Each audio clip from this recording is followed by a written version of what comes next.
Hey everybody, it's me, the Man here. I just wanted to come and talk to you kind of about something new that I've noticed about a video game company called Ubisoft. I'm not sure if you're familiar with them. They're the ones who created both all of the Assassin's Creed series, and they also made the Prince of Persia. They made Haze. I think they made a couple Star Wars games, but I'm not sure.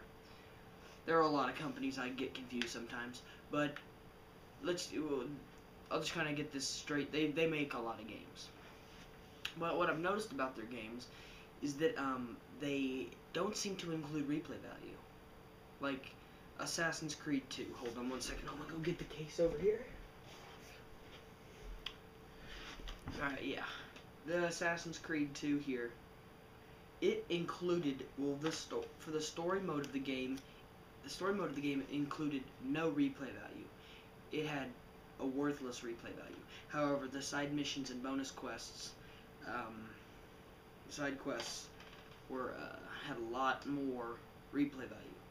Actually, I think all of them did except for a few missions, but I'm not sure. I haven't played it in a very long time, actually. I've noticed they don't do that there. Assassin's Creed Brotherhood mostly has replay value. There are a couple levels that you can't there are a couple things you can't replay, such as the Borgia guard assassinations. Whenever you go and you're going to go and assassinate Borgia leaders again, the Borgia captains. But that's very small compared to the game in its entirety. In Assassin's Creed 1, the replay value was better than Assassin's Creed 2, but not by much. Of course, you could replay the levels and you could replay the side quests, but you couldn't actually replay a certain memory or a certain level. You'd have to replay an entire sequence or memory block in order to get to the level you want to. But at least it had more replay value than Assassin's Creed 2. Another one that really gets me is Prince of Persia: The Forgotten Sands. I'm not going to mention Prince of Persia 1. I haven't finished the game. I just didn't like it, so I just kind of got bored after the second temple, or the second shrine, or whatever it is. I just kind of got a little upset and kind of bored because it was pretty repetitive. But Prince of Persia 2: The Forgotten Sands, I mean, I've heard so many people say it has replay value, but I guess it's on a certain system, because the PS3 and Xbox 360 versions don't include replay value. What you do is you get on, and it'll let you start a new game or continue the game that you're already playing on, but it will not let you choose a certain level and replay that level. So that kind of got me. That's what kind of irritated me, is that, Prince of Persia 2, that was a great game. It had great levels, great design to the entire game, and that really irritated me that you couldn't replay these epically awesome levels. So, I've noticed that Ubisoft, after all this, they've had some issues with replay.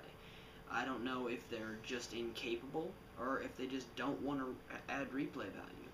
But, the great games, let's see if I have it right here with me. Be right back. I think it's, yeah, here it is. The great games such as Modern Warfare 2 has replay value. So you can go in and you can choose a level that you want to replay, and you can replay it on whatever difficulty you want. Recruit, regular, hardened, or veteran. So that's the thing about replay value, is it usually makes the game pretty good. Because there are a lot of games out there without replay value, like Assassin's Creed 2, that had a lot of potential, but without the replay value made upset a lot of people, including me. Because, man, Assassin's Creed 2, if you just play through the game, you'll see how much potential this game had. This game could have been the best, or one of the best, but it didn't have the replay value, so that kind of knocked the rating. I think that knocked the rating down quite a bit. At least for me it did. But Modern Warfare 2 here, this is the only game that I personally have ever rated a 10 out of 10. It's just perfect. I mean, there's nothing whatsoever wrong with the gameplay. Everything is perfect. The levels are beautifully designed. They actually have challenge to the levels. There are some games like what was it? Kind of. Let me kind of put it this way. Kind of like Assassin's Creed 1. The levels were pretty repetitive. Not only were they just repetitive, but they're repetitive, so you're able to kind of guess what comes next. Oh, you gotta go through here. Oh, well, you just jump down to assassinate this guy, no big deal. But the other thing is it didn't offer challenge. I mean, the Sobrand assassination is probably one of the most challenging out of all of them, just because you gotta sneak past the guards, but really, that's not much of a challenge. You enter blend mode and you walk. That's the only challenge. So, like in Assassin's Creed 1, levels aren't challenging, you know. Assassin's Creed 2, I didn't see much challenge in the levels either. I was able to finish them pretty quickly. Same thing with Brotherhood. I've noticed that Ubisoft games don't seem to add a lot of challenge, except for games like Prince of Persia 2.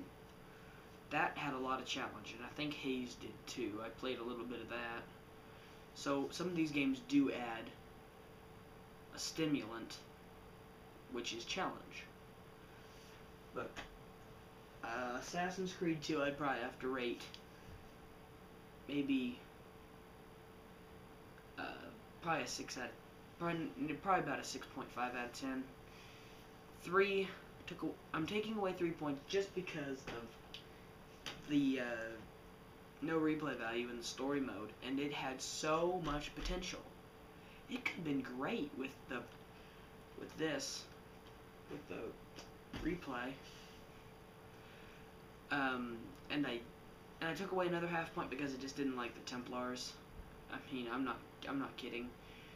Half the Templars are extremely old, so I don't see why Ezio even assassinated them anyway. You just have to wait about another year or two, and then they die anyway. So I don't see why Ezio just did that. The only two Templars that I like, no, there are 3 Templars that I liked throughout the entire Assassin's Creed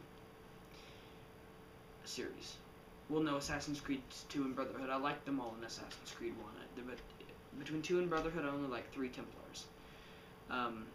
Vieri de Pazzi, Francesco de Pazzi, and Cesare Borgia. Because they were gonna fight you. They're not saying, alright, you're not gonna chase us, we're gonna fight you right here. But ones like Emilio Barbarigo, they just run up and down their stairs in their house. It's weird.